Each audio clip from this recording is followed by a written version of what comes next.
Hey y'all, so today I'm going to be talking about why I think the Honda Civic is the best car to own as far as trying to learn how to drive a stick. For reference, this is my first time driving a stick. I've had this car for about 6-7 months. This is a 2006 Honda Civic. It's not even the SI, it's just a regular Honda Civic. A lot of people want to buy Mustangs and Camaros and stuff like that, fast stuff, but I'm here to tell y'all the reason why I think the Civic is the best option. The first reason is because they're dirt cheap.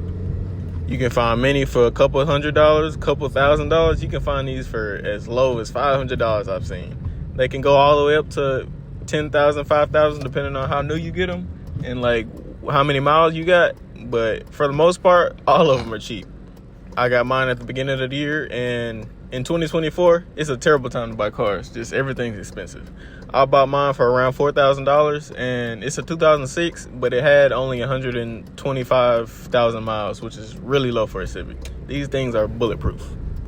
And that takes me to my next point, the reliability and maintenance costs. As far as the clutch, the transmission, the engine, you really don't have to worry about them. They're Hondas.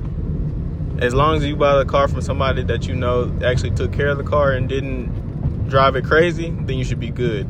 Besides just wear and tear and stuff just getting old, you shouldn't have any problems about reliability.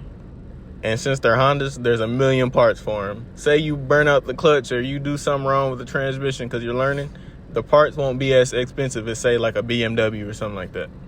My third reason is it's easy to learn. I won't say it's easy, but it's easier than most, I'll say. The clutch is forgiving and it's smooth. It's not going to just jerk really hard like a transmission that's meant for racing or something like that. There's always a learning curve when driving a stick, but to be honest, I feel like a Honda Civic isn't really that bad.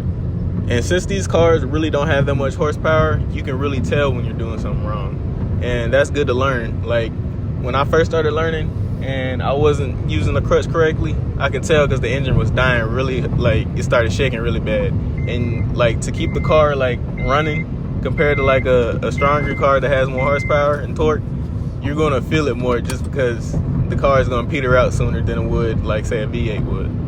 Another good thing about them having not that much power is that you can have fun with them and not get in trouble. And what I mean by that is you could feel like you're driving fast and you're really not going that fast. You might feel you're going 90 and you're actually going 65. I feel like that's a good thing because say you got a V8, some kind of Mustang or Camaro or Charger, whatever, and you just barely get on the gas, you already going 100 miles an hour. I feel like a Honda Civic is a good starting point. You get a slow car, learn how to drive that good, and then you go up to the big V8s and whatever you want to get. I feel like starting out trying to learn how to drive a manual in like a faster car will be fun, but I feel like you learn more in the long run with a slow car first. And the final reason is really just the community. So many people have Civics and so many people talk about them. There's so many forums you can look online, so many YouTube videos. So if you have a question about your specific car while driving a stick, there's going to be an answer for it.